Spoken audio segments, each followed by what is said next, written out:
what I found is that your business grows when you are at a peak state. And that peak state is dependent on two things. It's a balance between being happy in the now and having a vision for the future. Okay? These two things. Now, depending on where you are with these two things, you could be in one of four different states of mind.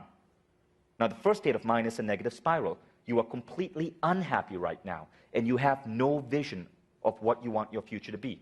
In other words, you are in a depression. Happiness, 0. Vision for the future, 0. The second state is called the current reality trap, where you are happy right now, but you have no vision for the future. Now, what this means is that you're happy, you're content with your current life, your current job, but you aren't growing. Tony Robbins said there are two spiritual needs of all human beings, and that is growth and contribution. When you're in the current reality trap, you're happy, but you aren't contributing to the world and you aren't growing yourself. And the problem with this is if you aren't growing, you're doing a disservice to your mission. Okay, so the current reality trap is not an ideal state of being, even though you are happy. But then there's another state. This is where you have great dreams, you have beautiful visions, but you are unhappy right now. And this is called stress and anxiety. This is where the vast majority of entrepreneurs lie. They have visions. They know they want to get their company to 3 or 4 or 10 million, but they are not happy right now because they aren't there yet. And some of them are highly stressed out and worried about this. Now, the ideal state, a state that some people call a state of flow, is where you're happy now, but you have a vision. Okay, so take a look at that graph. It sort of explains how it looks like. There's negative spiral, current reality, stress, and flow. Now, a lot of you here, because you are immersed in personal growth, a lot of you here might be in flow, but there's also a hell of a lot of you here who are at the stress level. There's probably very few of you here who are in current reality or negative spiral, because the reason you come to these events is because you have a vision for your future. But I bet more of you are at the stress level than at the flow level. And now I want to explain to you why flow is so important.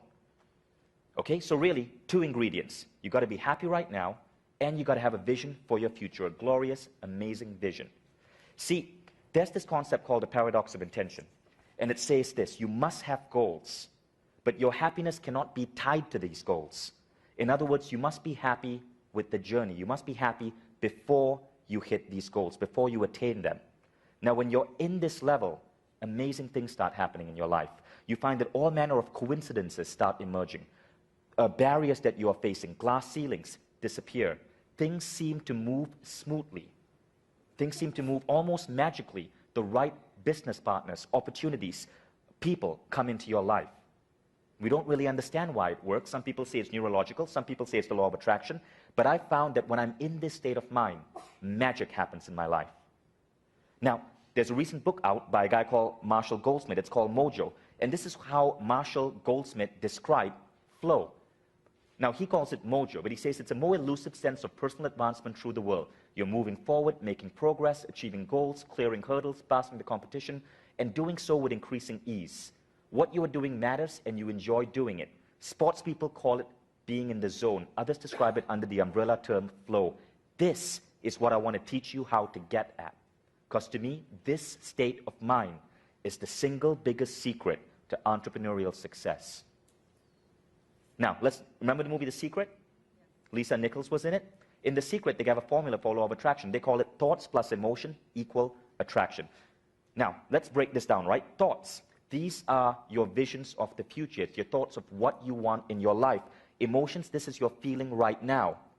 The more joyful your emotions, the more ideal state you are. So again, if you look at the very same formula in The Secret, it's the same formula for flow. Vision plus happiness in the now is thoughts plus emotions. Does that make sense? Now, I met Richard Branson, and I remember when we were in Necker Island, me and Greg and a few other people, we were interviewing Branson, and there were 2 things he said that really appealed to me.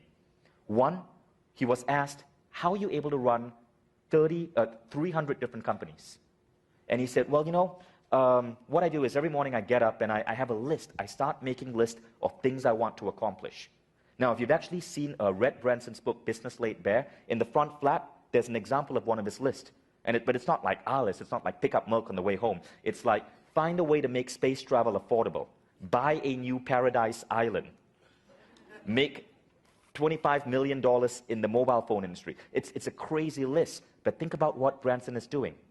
He's the epitome of an entrepreneur who's in flow, and Branson's list making is his way of creating his vision for the future. But now look at the second thing Branson said. He was asked, what is your biggest failure? And what were the times in your life when you just felt miserable? And this is what he said. He said, you know, I can't remember the bad times. I remember the good things only that happened in my life. Branson, if you notice, is perpetually happy. He has a vision for the future. He's perpetually happy.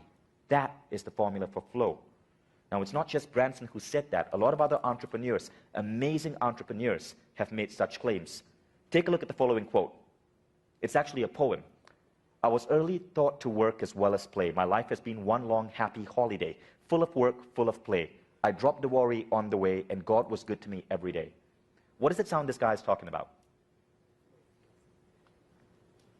He's talking about work, but he's also talking about how work should be play. Now, can anyone take a guess who wrote that poem? It was written 100 years ago. Actually, about 110 years ago. Guess, anyone? It was written by this man, John D. Rockefeller, the richest man in the world at that time. He started Standard Oil. He was the oil tycoon, and he was the richest man on the entire planet. And he was not a well-liked man. A lot of people said he was unscrupulous, he was a dirty businessman. But again, look at how he viewed his life. Full of work, full of play, I dropped the worry on the way. That is flow. So I've been studying the lives of many, many, many entrepreneurs. I'm a big biography reader.